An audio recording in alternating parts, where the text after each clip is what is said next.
Ассалаумағалейкум. Қайырлы күн баршаңызға. Бүгін біз бумажный накладной жасайтын боламыз. Сол үшін менде мынандай бір шаблон бар, Excel форматта. Бұны мен жақсылап толтырып қойдым, бірақ қалай толтырғанын түсіндіріп беремін. Осы жерде мына жоғары жағы тұра береді. Мына жерде міне организация деген жерге IP-ның атын жазамыз. Ары қарай IP-ның BIN немесе IN жазамыз. Номер документа дегеніміз бұл нешінші накладной сізде, сол бойынша жазасыз. И қай күні жасап жатсыз, сол күнді жазамыз. Міне бүгін бізде 14-ін толтырып жазып қойдық. Ары қарай төмен қарай түсеміз. Мына жерде міне организация дейді. Отправитель деген ол біз. Сондықтан IP алтын сапар деп өзіміз жазып қойдық. Организация получитель. Бұл заказчик. Заказчиктің қайдан аламыз? Ол үшін біз госзакупке кіреміз, договорға кіреміз. Рабочий кабинет, договор, мои договоры дегенге кіріп, жаңағы договорды тауып алуымыз керек. Ол бізде міне тұр. Жаңа бетке ашамын. Енді осы жерде міне предмет, заказчик и поставщик бөліміне өтеміз. Міне наименование заказчика деген жерде осыны көшіріп алып, жаңағы жерге қоямыз. Міне қойдық. Ары қарай ответственный за поставку дейді. Ол өзіміздің аты жөніміз. Келесі транспортная организация. Біз бұны Smart Logistic Қазақстан логистикалық компаниясы арқылы жібердік. Соның ішінде неше түрлі логистикалық компаниялар бар. Соны көру үшін біз не істейміз? Жаңағы Smart Logistic Қазақстанға кіреміз. Ары қарай мына жерде входтың орнына бізде личный кабинет деп шығады. Соны басамыз. Ары қарай рестр заказ дегенде өтеміз. Төмен қарай түсеміз. Сол заказды тауып аламыз. Ол бізде міне Қарағандыға жіберілген заказ. Осыны басамыз. Ары қарай отследить десек, бізде мынандай бір код шығады. Сол кодты отследить деп басатын болсақ, төменгі жағында бізде міне тұр. Мінекей бізде грузоперевозчик ДПД деген тұр. Осыны аламыз. Осыны көшіріп алып, жаңағы жерге қоямыз. ДПД Қазақстан. Бізге қағаз берілген товарды алып кететін кезде, олар өздері қағаз тастап кетеді. Сол қағазда да өзі жазылып тұрады, қандай логистикалық компания екен. Бізде ДПД Қазақстан деп тұрған, соны тердік. Ары қарай мына жерге товарно-транспортная накладная деген жерге жаңағы жердегі кодты тере салсақ, мен соны теріп отырмын. Қазір мінекей мынаны SLQ-дан ары қарай 0711 деген кодты теріп алдым. Соны осы жерге қоя салдық. Ары қарай төмен түсеміз.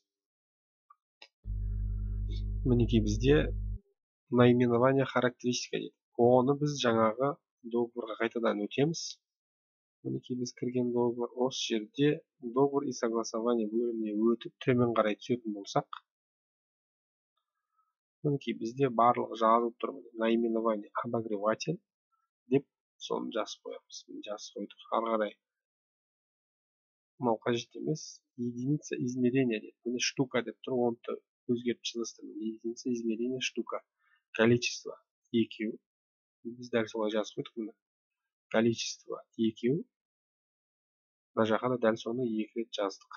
Келесі цена за единицу дегенге, ол да осы жерде көрсетілді. Цена за единицу теңгемен алғанда 35 теңге деп. Міне дәл солай жаздық. Мына жерге де 8-шісіне де сумма без НДС деп тұр. Осы жерге негізі біз 70.000 жазуымыз керек. Так, мына жерде менде қате кетіп қалыпты. Сумма без НДС. Ол қосындысы болу керек қой бізде. Мына жерге 70.000 деп жазамыз. Оны қайдан көруге болады? Ол бізде мінекей общая сумма деп тұр. Міне теңгемен алғанда 70.000 теңге деп. Осыны осы жерге жазамыз. Ары қарай астына мынағанда біз 70.000 теңге деп жазуымыз керек.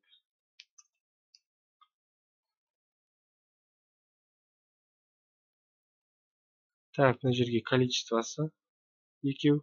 Ары қарай на сумму прописью деп тұр. Бізде міне 35.000 деген орнына мен 70.000 деп жазуым керек. Ары қарай мына жерге жазбаша түрде орысша жазамыз. Так, мынаны өшіру керек. Орысшасын осының орнына мінекей осылай жазып қоямыз. 70 тысяч деп. Ары қарай мына жерде количествосын жаздық. Міне отпуск разрешил деп тұр. бұл жерге өзіңіздің аты жөніңізді жазасыз. мына жерге главный бухгалтер деген жерге ол қажет емес.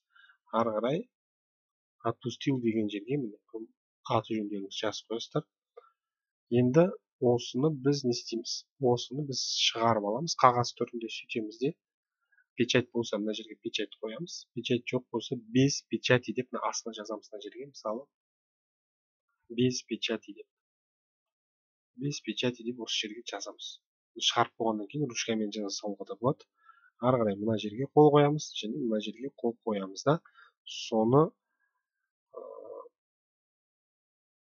телефонмен PDF форматқа айналдырып заказчикке жіберетін боламыз. Бар болғаны осы. Қазір қалай шығарып алу керек көрсететін боламын.